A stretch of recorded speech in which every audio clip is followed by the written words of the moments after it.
Hello guys, আসসালামু আলাইকুম। অবশেষে আলম হাসান এবং শর্মিলা আপুর সংসার জীবনের রীতি হলো মাত্র 3,50,000 টাকার বিনিময়ে আলম হাসান ভাই শর্মিলা আপুকে ছেড়ে দিল। তো সেই ভিডিওটি আপনারা এখন দেখুন। সেখানে কিন্তু শর্মিলা আপু আলম হাসান ভাইয়ের সাথে কোনো কথা বলেননি এবং সে কোনো চোখের পানি ফেলেননি, এমনটাই ভিডিওতে দেখানো হয়েছে। তো ভিডিওটি আপনারা উপভোগ করুন।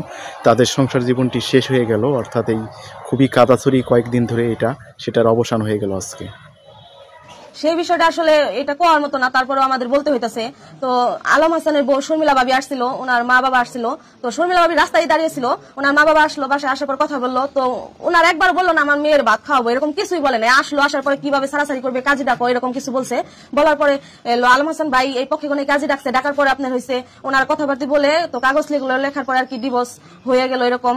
তো ভাবি রাস্তায় দাঁড়িয়ে আসছিল, আসে নাই বলার পরেও। তারপরে কাজী বলার পরে আসছে, আসার পরে ওনাকে 3 লাখ নাকি 3.5 লাখ টাকার মতো হাতে দেওয়া হয়েছে। এই সুপাতেই বসে এখানে ভাবি বসছিল, এখানে বৈশা কাজী টাকা দিচ্ছে নিজে হাতে। তো ওনারা পারমিশন দেয় নাই ভিডিও করার জন্য। ওনারা আসার পরে বলছে যে কোনো ভিডিও হবে না, কোনো ভিডিও করা যাবে না, কিছু না। তো ভাবি যে হাতে টাকাটা নিল, আমরা তো তখন এখানে উপস্থিত। তো আমারই বিষয়টা দেখে অনেক খারাপ লাগছে। কিন্তু একটা বার যদি আলম হাসান ভাইয়ের পায়ে ধরে বা তার মা বাবার কাছে এসে বলতো যে আমি ভাত খামো, আমি খাইতে চাই, যা হয়েছে হয়েছে, ভিডিও ডিলিট করে দিন, এরকম কিছুই বলে নাই। এমন সরল সোজা ভাবে মানে আসছে, মনে করেন আসার পর টাকাটা হাতে নিল, চোখের একটু পানিও মানে এরকম নাই। তো আলম ভাই তো বলার পরে উনি ঘরে গেল, যাওয়ার পর অনেক কাঁদলো। কান্দার পরে ওইভাবে হয়তো আমরা আসছিলাম, তো কান্দার পরে ঘুমিয়ে টুমিয়ে গেছে, এরকম কিছুই। তো ভাবি টাকাটা নিয়ে সোজা এই দিক দিয়ে রাস্তাতে হাইটা চলে গেল, কিছু বলে নাই। তারপর ওনাদের বাসা থেকে সাধারণ একটু বিছানার চাদর বা জামা কাপড় কিছু আনছিল, আলম ভাই যেগুলো কিনেছে এগুলো সহ বেলুন, তাওয়া, মানে অনেক কিছু ইত্যাদি। ওনারা সবাই বললো যে আমাদের এডি জিনিস আছে দিয়ে দেন।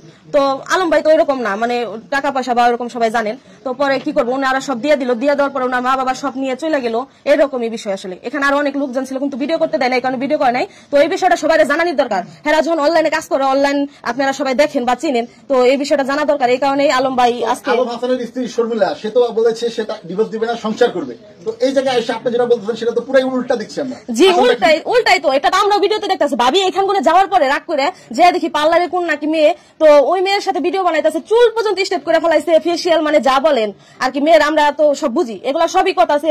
ভিডিও বানাইতেছে, নানান ধরনের কথা বলে, ভাইয়ের নাম অনেক কিছু বলতেছে। আসলে মেয়ে মানুষের চোখ দিয়ে তাড়াতাড়ি পানি বেড়ে। আমি একটা মেয়ে হয়ে বলতাছি, তো আসলে ছেলে মানুষ অত সহজে কানতে পারে না। কিন্তু তারপরও আলম ভাই যে কান্দারা কানছে, মানে ডিভোর্স দেওয়ার পরে, কিন্তু ওই মেয়ের ভিডিও বানাইতে সব করতেছে, এখনো ভিডিও বানাইতেছে। তো আসলে যে কয়টা টাকাই নিছে আর কি, কিন্তু সেই কয়টা টাকা কয়দিন খাবো? যদি সংসারটা করে খাইতো তো অনেক ভালো হতো। আমরা বুঝাইছিলাম যে সংসার করে খান। আসলে মেয়ের বেশি অহংকার, তো আসলে কি বলুম। আলম ভাই সংসার করে খাইবার জন্য বিয়ে করছিল। হ্যাঁ, আগে যাই ঘটনা হয়েছে, হে বিয়ে করছিল ভালো থাকার জন্যই।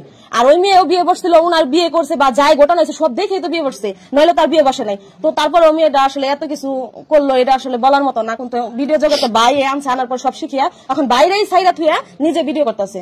আচ্ছা, তো এই যে আপা, আপনি যে বললেন পাশে ভাবি নাকি? হ্যাঁ।